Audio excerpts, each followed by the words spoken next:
Get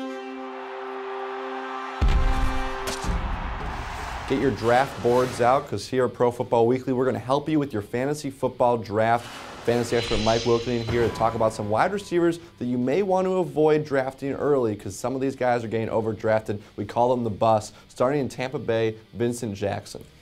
I'm just a little bit leery of Vincent Jackson this year, just in the sense that, look, this is a guy that's changing offenses, maybe not as strong an attack in Tampa Bay as we saw in San Diego. I think all things considered, he might be a little bit overdrafted this year. I don't think you can expect him to play back to his Chargers numbers. A little bit of regression might very well be possible, and I'm not going to draft him to be a cornerstone of my team. So therefore, he's just not going to be on a lot of my teams. Yeah, Phillip Rivers to Josh Freeman, a big difference. Now, there are those in Tampa who think that Freeman could finally put up a big year and Vincent Jackson would be the beneficiary of that, but certainly a change in pace going from San Diego to Tampa. Now we head over to the other coast, San Francisco, a guy that fantasy owners know well, Randy Moss. Talk about a player who used to win fantasy leagues for owners earlier in his career. He misses last season after a very bad 2010, comes into San Francisco, seems to be doing all the right things so far, and that's kind of upped his fantasy stock, but you think it's gone up a little too high. Yeah, I just think the hype machine's in overdrive right now. I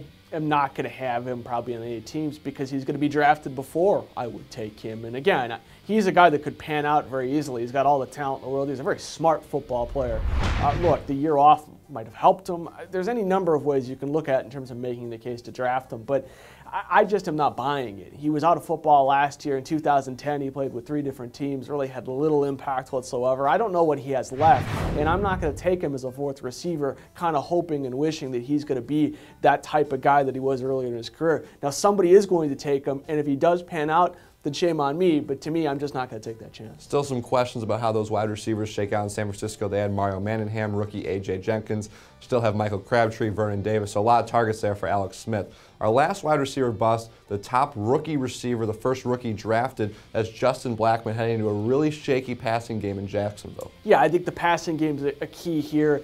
I also think that, look, last year you had a couple rookies in A.J. Green and Julio Jones really do very well from a fantasy perspective. But Justin Blackmon, if you look at our PFW rankings that Nolan Naraki puts together, isn't as highly ranked as those guys, and he's going to a worse offense. And I think all things considered, if you're taking him as like a 5th receiver or somebody as a back-end type of guy, there's no risk whatsoever. But I'm not going to draft him expecting him to be A.J. Green. I think there's a little bit of a difference in talent, and there's certainly a difference in terms of the scheme and offensive potential. You know, with all wide receivers in fantasy, you always got to keep close attention who's their quarterback. You know, the elite receivers like Larry Fitzgerald can put up great numbers even if there's a shaky quarterback situation. For a rookie like Justin Blackmon, it may be hard to do if Blaine Gabbert doesn't step up his game. So those are some of the busts at the wide receiver position. To see all our videos and fantasy content, head to our website at ProFootballWeekly.com.